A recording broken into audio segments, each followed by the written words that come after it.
Hello viewers, আসসালামু আলাইকুম। Welcome back to my channel চাঁদ রেসিপি হাউস। আমি আজ আপনাদের মাঝে অসাধারণ স্বাদের নোনা ইলিশ ভুনা রেসিপি নিয়ে হাজির হয়েছি। এই ইলিশ শুটকি ভুনাটা অসাধারণ হয়েছে। আপনারা আশা করব আমার আজকের রেসিপিটি আপনাদের অনেক ভালো লাগবে।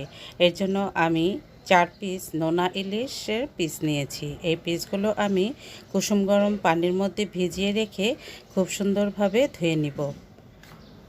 মাছটা আমি কুসুম গরম পানি দিয়ে খুব ভালোভাবে ধুয়ে একটি সাইডে রেখে দিয়েছি। প্যানে আমি দিয়ে দিলাম হাফ কাপ পরিমাণ রান্নার তেল। মাছের পরিমাণ কম, তাই আমি এখানে তেলও একটু কমই দিয়েছি। আর দিয়ে দিলাম 1.5 কাপ পরিমাণ পেঁয়াজ কুচি।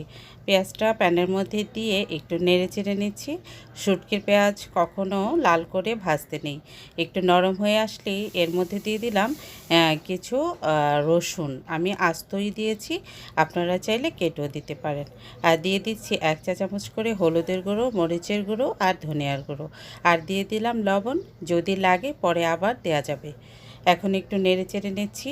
এই রান্নাটা কিন্তু খুবই সহজ, আর যে কেউ এই রান্নাটা করতে পারবে, কিন্তু খেতে কিন্তু অসাধারণ।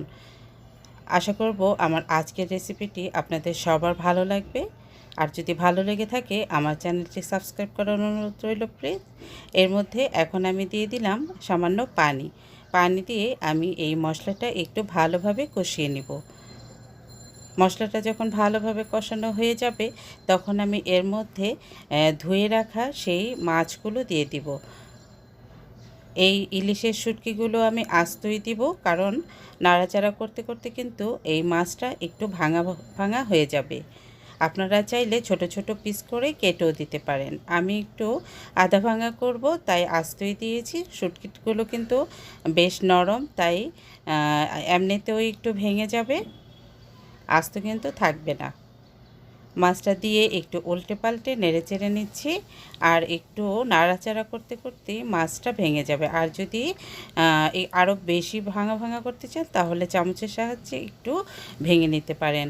আমার মাছগুলো আমি একটু হালকা ভেঙে নিয়েছি, এতে করে সমস্যা হয়নি। আমার এমনই ভালো লাগে, আপনারা চাইলে ভেঙে নাও নিতে পারেন। দিয়ে দিলাম কিছু কাঁচামরিচ। ঝালটা আপনাদের পছন্দ মতো দেবেন, কিন্তু শুটকিতে ঝালের পরিমাণ বেশি হলেই ভালো লাগে। কথা বলতে বলতে আমার রান্নাটাও কিন্তু শেষ হয়ে গিয়েছে। আমি একটি পরিবেশন পাত্রে শুটকিটা তুলে নিচ্ছি। দেখলেন তো কত সহজ, খুব তাড়াতাড়ি রান্নাটা হয়ে যায়, আর রান্না করাটা খুবই সহজ। আশা করব আমার আজকের রেসিপিটি ভালো লেগেছে। ভালো লেগে থাকলে আপনারা অবশ্যই বাসায় তৈরি করে খাবেন। কোরবানি ঈদের পর মাংস খেতে খেতে যখন আর ভালো লাগবে না, তখন এরকম একটা শুটকি বানিয়ে বাসার সবাইকে নিয়ে খেয়ে ফেলবেন, দেখবেন অনেক ভালো লাগবে। আজকের মতো বিদায় নিচ্ছি। সবাই ভালো থাকবেন, আমাদের জন্য দোয়া করবেন। আল্লাহ হাফেজ।